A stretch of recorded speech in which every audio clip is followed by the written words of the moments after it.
NIO might be known as Chinese Tesla, but it carries a geopolitical as well as regulatory risk, at least for its American investors. Let's talk about the latest news about NIO. What are these geopolitical and regulatory risks it carries? And at the end, my perspective if this is the right time to buy, sell, or wait. Hi, my name is Sunny, and I make videos that affect a common man financially. If you're new to this channel, please subscribe to it alongside smashing that like button, as that will help me with the YouTube algorithm, which will be highly appreciated. It is one of the largest homegrown Chinese EV maker based out of Shanghai, who like others have got very ambitious plans locally as well as globally. With explosive growth within China, they have already entered Norway, whereas this year they plan to enter four more European countries, namely Germany, the Netherlands, Sweden, and Denmark. Doing so, according to some of the experts, they are trying to de risk themselves from the geopolitical and geographical concentration within China. At the moment, they are focused more on premium EVs, but recent launch of their mid-size car will enable them to widen their customer base. Then they will be competing directly with Tesla's Model 3 price-wise, at least in China, who has shown remarkable growth recently. NIO has shown very impressive growth numbers for EV deliveries in the latest quarter, but in spite of all this, the stock price is lingering around $30 a share.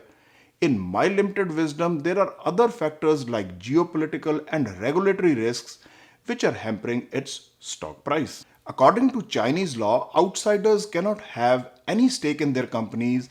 Therefore, to bypass that, a very opaque company structure is created called Variable Interest Entity, or for short VIE. It is basically a shell company incorporated in Cayman Islands, having just a profit sharing contract with the underlying Chinese entity whose ADRs are then listed on American exchanges.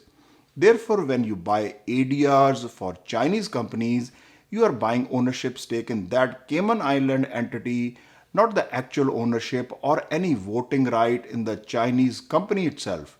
I know it's very complicated. Using this structure, all Chinese companies are listed on US exchanges.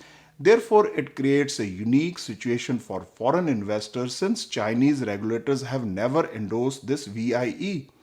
Hypothetically, with one stroke of a pen, Chinese regulators can label them as illegal, rendering these ADRs worthless, and in that situation, there is nothing you and me can do. On top of it, Chinese regulators are not allowing SEC mandated audits for their companies, which is to make sure the information they are putting out is factually right. Now, if they fail to do so, these mandatory audits for 3 years, they could face delisting possibilities from American exchanges, which is close to the first quarter of 2024. Don't get me wrong, NIO as a company is getting fundamentally stronger and better quarter after quarter, but there are so many regulatory uncertainties which creates an overhang on the stock price. Hence, it is struggling around $30 for a while now. If there is one thing that investors always look for in stock before investing, it is clarity and regulatory certainty, which at times is not very clear for NIO. A wise man once said there are two rules of investing. First, don't lose your money, and the second rule, do not forget the first rule. I'm not being pessimistic about the stock at all, but based on what Chinese government has done to DD Global as well as Alibaba, we should be careful about the risks involved.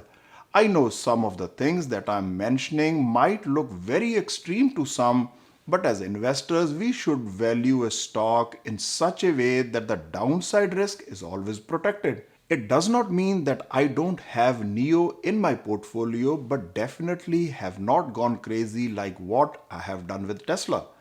My way of mitigating risk is by keeping my position in NIO not exceeding 20% of that of Tesla.